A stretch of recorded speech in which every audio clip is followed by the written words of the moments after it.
Hi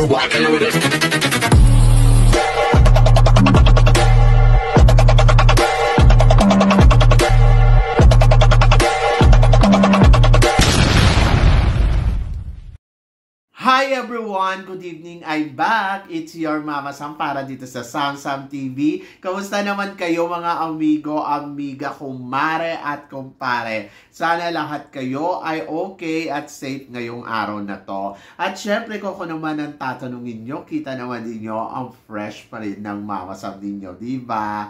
Ganyan talaga kapag maganda. Charot! So yun, ang ganda ng aura, no? So pagod ako niyan. Nagturo ako today ng full load talaga, 6 hours, and then ayun, medyo pagod tayo at hindi pa tayo nakakapagpahinga ng bonggang-bongga mamaya after neto. So yun, so syempre kaninang umaga, ano ba mga ginawa ko sa school? Syempre nagturo, pagkatapos ayun, kanina may nakasalubong akong monk. Nakakatawa. So yung sinakyan ko sa sakyan kanina, puro mang yung nakasakay, tapos ako wala din akong buhok. So parang kulang na lang maging member ako sa kanila ng bonggang-bongga, naloka ako doon. Tapos in fairness ha, ang gugwapo nila. Oo. So yun, pero kasi ang mga monk dito kasi nakatira sila sa temple, tapos sa umaga kasi nag-aano sila, kumukuha sila ng mga pagkain dyan sa labas. Actually yung may mga nagdo-donate gano'n, yung basta pag naglakad sila, may matic na yan, may magbibigay ng pagkain, may magbibigay ng pera, may magbibigay ng tubig. Tapos yun, dadali nila yun sa temple. Tapos doon sa temple, ipamimigay naman nila yan doon sa mga tao na kulang sa food, ayun. Kasi syempre meron din naman dito, yung mga walang trabaho. Tapos yun, binibigay nila yon everyday. Ang mga monk naman dito, hindi naman sila kumakain masyado. Ang alam ko, pag nagtungtong na ng 12 noon, ayun, hindi na sila kakain.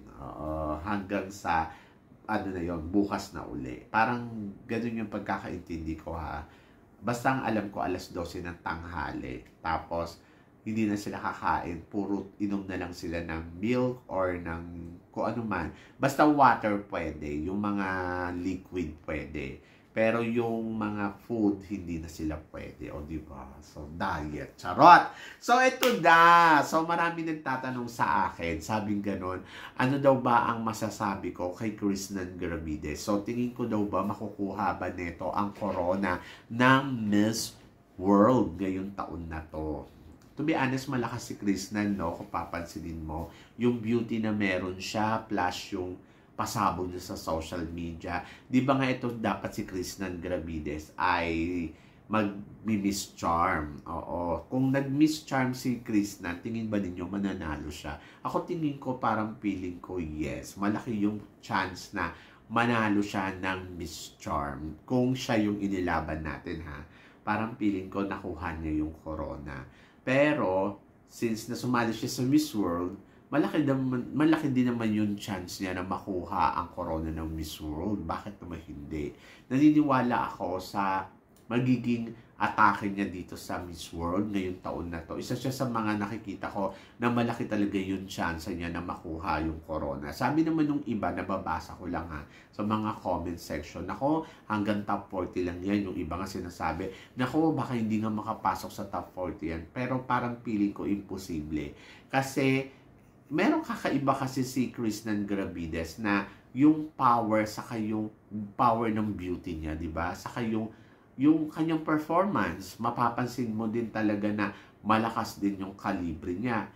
Sabi ko nga, kung hindi to nag-Miss World, pwede itong mag-Miss Grand. Sa totoo lang, sa Miss Grand, parang feeling ko, mananalo siya. Oo, sa totoo lang, sa Miss Grand International, kung isasali mo to sa Miss Grand International, mananalo si Krishnan Gravides. Kasi yung atake niya, plus yung beauty, saka yung styling niya, ito, Diyos ko, yun doon na lang sa Miss Universe Philippines nga, di ba? Hindi naman natin kilala yung isang Krishnan Gravides, bigla na lang siya sumulpot from Baguio, tapos ayun, nakita na ng tao yung potential niya, at marami nga nagsasabi noon na possible din itong manalo ng Miss Universe Philippines, pero since kasi na bago pa, pagkatapos nagkulang din kasi si Krishnan Gravides sa Q&A, medyo hindi pa siya ganun ka, ano talaga ka-develop during her time sa Miss Universe Philippines.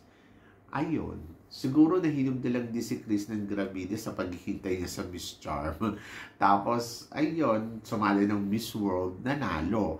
Ngayon, parang iba na yung Chris ng Gravides Saka yung beauty niya talagang, ay nako, sumasabay. Sa ngayon, ang nangungunan yata USA sa Miss World para sa survey na isa sa mga malakas na kandidata at pangatlo doon si Kristen Gravides. Sabi ganun, paano pag natalo si Kristen Gravides, pwede pa ba siyang sumali sa ibang national pageant? Oo naman, bata pa si Kristen Gravides, pwede nga siyang mag-join sa Miss Universe Philippines.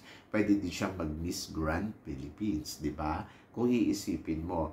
Pero syempre, depende pa yan kung ano ang mararating ni Kristen dito sa laban niya sa Miss World. Kasi kung makaka-top 5 siya, tapos hindi siya nag-title, parang pili ko malakas yung chance niya para sa Miss Universe na bumalik, di ba? Pero kung top 12 lang siya or top 40, I think medyo mahihirapan talaga siya. So, kailangan talaga ng matinding transformation na makikita na very empowered siya. So, yon. So, ako naniniwala ako na kaya ni Kristen Gravides. Malay mo, siya na yung ikalawang Miss World natin, di ba? Kasi parang, ewan ko ba, parang dati nga si Megan yan na-feel ko dito kay Megan yung tipong nararamdaman ko na siya yung mananalo, tapos biglang nanalo, di ba? So, hindi natin alam. Sabi nila, nakukulang si Kristen Gravides sa advocacy kasi nga, di ba, beauty with a purpose kasi ang Miss World at kailangan talaga manguna ka doon. Malay nyo naman. So, hintayin natin kung ano yung paghahandang gagawin ni Kristen Gravides. Ayun lang din yung sinasabi ko na sana itong si Kristen ay well prepared talaga para sa laban niya. Yung tipong gagawin niya talaga yung lahat ng kanyang makakaya. Kasi mahirap naman kung wala ka namang wala ka namang ibubuga doon sa laban mo, di ba? So, puro ganda lang at performance. So, syempre, sana nakapaghanda din sila na ano ba yung kailangan nilang gawin para sa laban nila sa Miss World. At saka sana, alam nila kung ano yung hinahanap ng Miss World. Kung beauty with a purpose, edi mag-prepared sila ng may purpose talaga sila, di ba? So, yun. So, I'm so excited. Isa to sa mga talagang may excite ka for this year. So, kailan ba ito mag-start? Ang balita kung March daw ang coronation night. So, tingnan natin. Pero wala pa akong alam kung saan yung venue. But naniniwala ako na si Kristen Gravides ay isa to sa mga magpe-penetrate ng todo-todo talaga dito sa Miss World. At grabe, I'm so excited for her. So, hindi ko alam kung ano ang mga paghahandang ginagawa niya ngayon. Pero, for sure, ready naman siguro tong si Kristen, no? So, yun, dito susubukan na talaga natin si Kristen sa international pageant.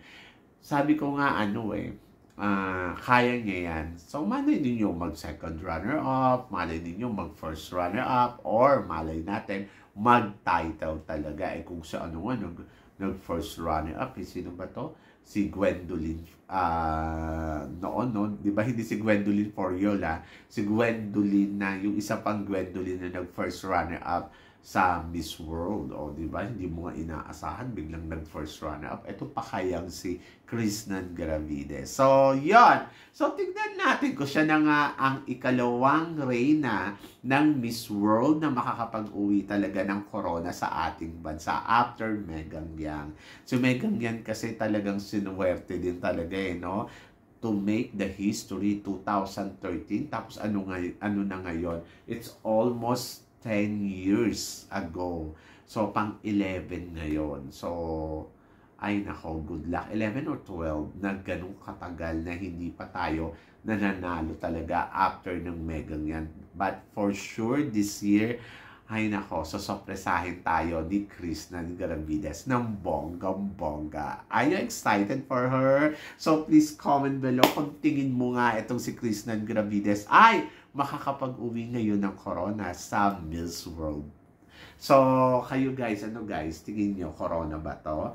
So, yon. So, syempre, maraming salamat. I-comment below mo yan para at least malaman ko naman kung ano naman ang chika mo dito sa mga tinatalakay natin ngayon. So, syempre, maraming salamat sa walang sawang suporta at pagmamahal na binibigay ninyo dito sa channel ko. At sa mga hindi pa po nakaka-subscribe dyan, please don't forget to click like and subscribe my channel. At i-click nyo na rin po syempre yung notification bell para more updated kayo sa aking mga chika. Sabi ng ganon, always keep smiling and always think positive. Walang imposible guys.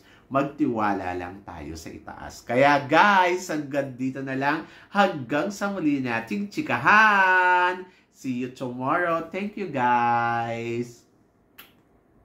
Thank you.